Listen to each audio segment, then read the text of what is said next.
Cathedral City Storytime reads Chrysanthemum by Kevin Henkes. The day she was born was the happiest day in her parents' lives. "She's perfect," said her mother. "Absolutely," said her father. And she was. She was absolutely perfect. "Her name must be everything she is," said her mother. "Her name must be absolutely perfect," said her father. And it was. Chrysanthemum. Her parents named her Chrysanthemum.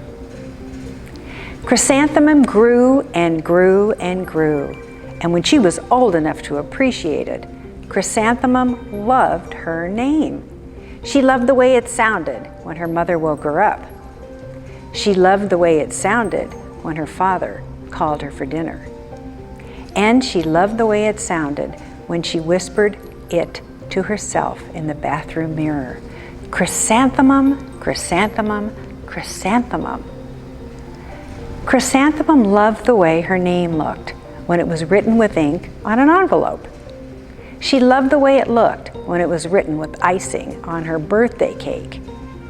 And she loved the way it looked when she wrote it herself with her fat orange crayon. Chrysanthemum, chrysanthemum, chrysanthemum. Chrysanthemum thought her name was absolutely perfect. And then she started school. On the first day, Chrysanthemum wore her sunniest dress and her brightest smile. She ran all the way. "Hooray," said Chrysanthemum, "school!" But when Mrs. Chudd took roll call, everyone giggled upon hearing Chrysanthemum's name. "It's so long," said Joe.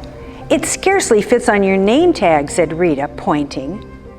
"I'm named after my grandmother," said Victoria. "You're named after a flower." Chrysanthemum wilted. She did not think her name was absolutely perfect. She thought it was absolutely dreadful. The rest of the day was not much better. During nap time, Victoria raised her hand and informed Mrs. Chudd that Chrysanthemum's name was spelled with 13 letters. "That's exactly half as many letters as there are in the entire alphabet," Victoria explained. "Thank you for sharing that with us, Victoria," said Miss Chudd. "Now put your head down."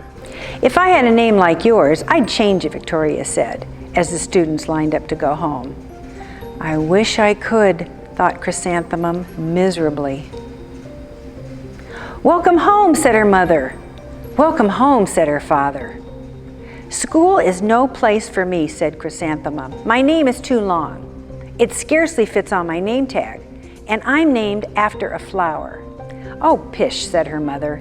"Your name is beautiful and precious and priceless and fascinating and winsome," said her father. "It's everything you are," said her mother. "Absolutely perfect," said her father. Chrysanthemum felt much better after her favorite dinner, macaroni and cheese with ketchup, and an evening filled with hugs and kisses and parcheesi. That night, Chrysanthemum dreamed that her name was Jane. It was an extremely pleasant dream.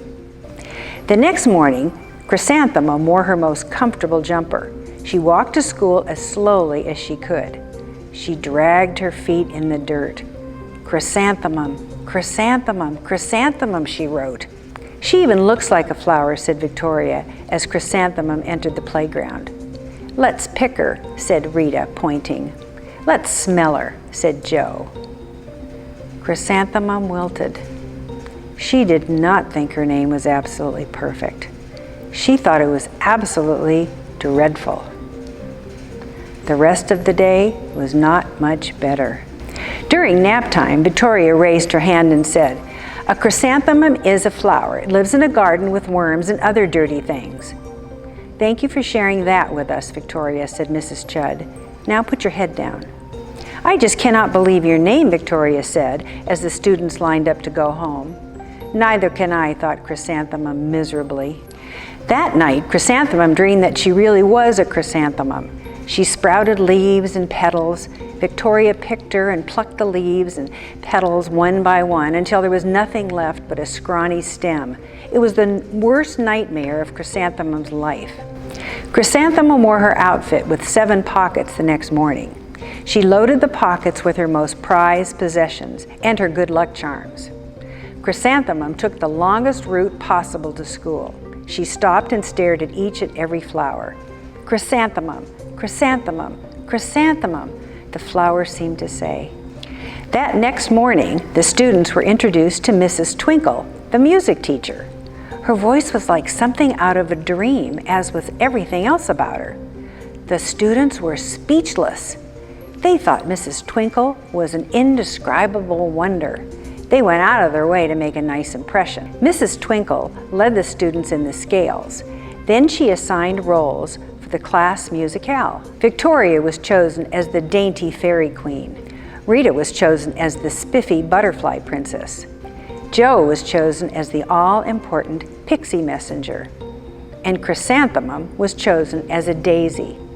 Chrysanthemum's a daisy, chrysanthemum's a daisy, Joe, Rita, and Victoria chanted, thinking it was wildly funny. Chrysanthemum wilted. She did not think her name was absolutely perfect. She thought it was absolutely dreadful. "What's so humorous?" said Mrs. Twinkle. Chrysanthemum was the answer. "Her name is so long," said Joe. "It scarcely fits on her name tag," said Rita, pointing. "I'm named after my grandmother," said Victoria.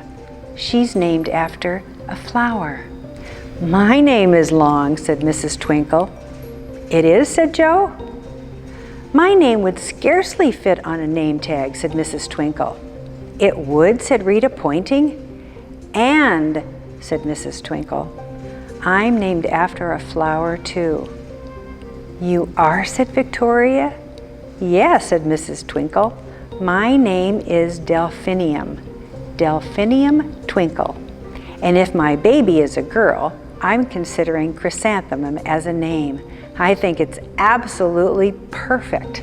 Chrysanthemum could scarcely believe her ears. She blushed. She beamed. She bloomed. Chrysanthemum, chrysanthemum, chrysanthemum. Joe, Rita, and Victoria looked at Chrysanthemum longingly. "Call me Marigold," said Joe. "I'm Carnation," said Rita, pointing. "My name is Lily of the Valley," said Victoria. Chrysanthemum did not think her name was absolutely perfect. She knew it. And the epilogue?